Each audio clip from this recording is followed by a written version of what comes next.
I'm on a mission like a couple spies, and that, guys, is the reason why I catechize the good. Welcome to the Reformed Standard. I'm Tony. Let's get started. Question 31 of the Westminster Larger Catechism reads, "With whom was the covenant of grace made?" And the answer is, the covenant of grace was made with Christ as the second Adam, and in him with all the elect as his seed. So this question is something that is sort of intuitive to Reformed Christians once they start to get their head around the distinction between the covenant of works and the covenant of grace. But oftentimes in that sort of intuitive apprehension of this, we get a key feature wrong. And so a lot of times Reformed Christians, they hear about the covenant of works, they hear about the covenant of grace, and they think the covenant of grace is made with all Christians. And that's true in a certain sense, that all Christians do participate in the covenant of grace.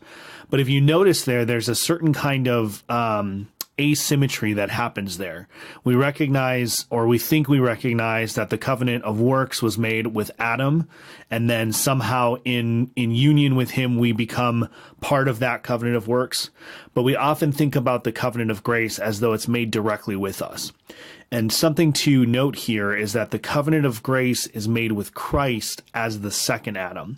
And so the divines here are setting up this kind of parallel understanding of covenant theology, where there's the covenant with Adam, and there's results of that covenant which trickle down into all of Adam's posterity that descend from ordinary generation, right? We've talked about that in the last several questions, the ontological and ethical consequences of sin.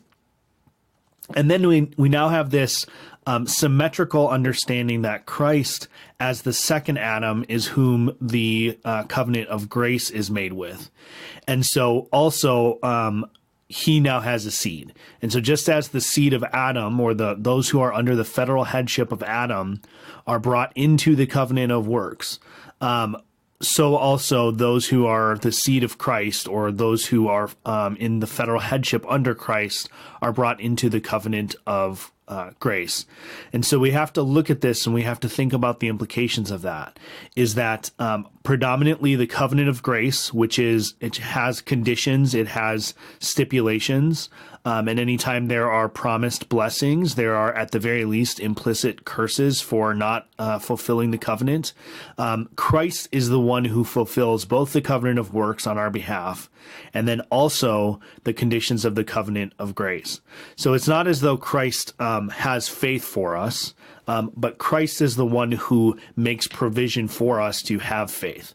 And so it's not as though God lays out these covenant conditions for us in the covenant of grace and then expects us to fulfill them.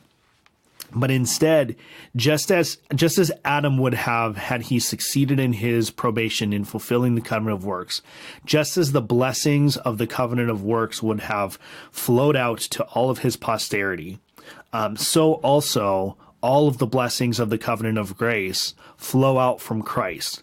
They flow out from our covenant head, who himself fulfilled the covenant. So we should never suppose, just because the covenant of grace is a second covenant or a separate covenant, we should never suppose that somehow it is not Christ fulfilling the conditions of that covenant. Faith is not a condition of the covenant of grace for us that we fulfill. Christ fulfills that on our behalf, and then also he provisions and provides the faith through which those blessings are apprehended by us. But we do not fill the conditions of the covenant of grace any more than we fulfill the conditions of the covenant of works. So it's important to note that. We'll spell out some more of the implications of that, some of the details of covenant theology as we go into the next several questions. But the beauty of this question is that it reorients us to understand that, contrary to Arminian theology, where faith becomes a condition of our salvation, it becomes a means by which we are saved. In some instances, some Arminians will even say that it becomes a meritorious act that God rewards our faith with salvation, which is not what the scriptures teach. Contrary to that kind of thought, the covenant of grace here is not a way for us to obtain salvation for ourselves, but it's a way that Christ himself obtains salvation for all of his people. And then through the faith that he grants them by the Holy Spirit, he delivers all of those benefits in union with himself.